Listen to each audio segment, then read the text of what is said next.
নমস্কাৰ মিৰৰ অফ আছামৰ এই গুৰুত্বপূৰ্ণ খবৰৰ সৈতে মই প্ৰাঞ্জল প্ৰতীম হাজৰিকাই আপোনালোক সকলোকে স্বাগতম জনাইছোঁ। ইতিমধ্যে আমি জনাই আহিছোঁ কেনেধৰণৰ এক উমৰাংচুত কি এক পৰিৱেশৰ সৃষ্টি হৈছে। আজিৰ এই মুহূৰ্তৰ কেইবাটাও আপডেট এই মুহূৰ্তত দিবলৈ ওলাইছোঁ। প্ৰথমে দেখুৱাই লৈছোঁ এই মুহূৰ্তত তিনিটাকৈ গেট অৰ্থাৎ তিনিখনকৈ গেট খুলি দিয়া হৈছে সেই জলবিদ্যুৎ প্ৰকল্পৰ।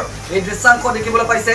যিকোনো মুহূৰ্ততে অতি ভয়াৱহ পৰিস্থিতি হোৱাৰ আশংকা, কিন্তু এই মুহূৰ্তৰ অতিকৈ গুৰুত্বপূৰ্ণ কথাটো হ'ল যে 2014 চনতেই সেই যি ডেম সেই ডেমটোৰ প্ৰায় তেওঁলোকৰ দিন ম্যাদ উকলি গৈছিল। তেওঁলোকে মেৰামতি কৰিব লাগিছিল নিককৈ, কিন্তু নিককৈ মেৰামতি নকৰাৰ অভিযোগ উত্থাপিত হৈছে আৰু যাৰ ফলশ্ৰুতিত এনেধৰণৰ অতি ভয়ংকৰ ঘটনা সংঘটিত হ'ল। অৰ্থাৎ কি এক ভয়াৱহ পৰিস্থিতি। কেইবাজনো ইতিমধ্যে গম পাইছে, অভিযন্তাসহ কেইবাগৰাকীও আবদ্ধ হৈ থাকিবলগীয়া হৈছে। মুখ্যমন্ত্ৰী সৰ্বানন্দ সোণোৱালেও সমগ্ৰ বিষয়টোক তদন্তৰ নিৰ্দেশ দিছে। যাৱতীয় ব্যৱস্থা ল'বলৈ বাবে তেওঁ আচলতে নিৰ্দেশ দিছে। মুখ্যমন্ত্ৰী সৰ্বানন্দ সোণোৱালেও নিৰ্দেশ দিছে। কিন্তু এই মুহূৰ্তৰ আটাইতকৈ গুৰুত্বপূৰ্ণ খবৰ যে তিনিখনকৈ গেট এই মুহূৰ্তত খুলি দিয়া হৈছে আৰু যাৰ ফলত তীব্ৰ বেগেৰে পানীৰ সোঁত এই মুহূৰ্তত দেখিবলৈ পোৱা গৈছে।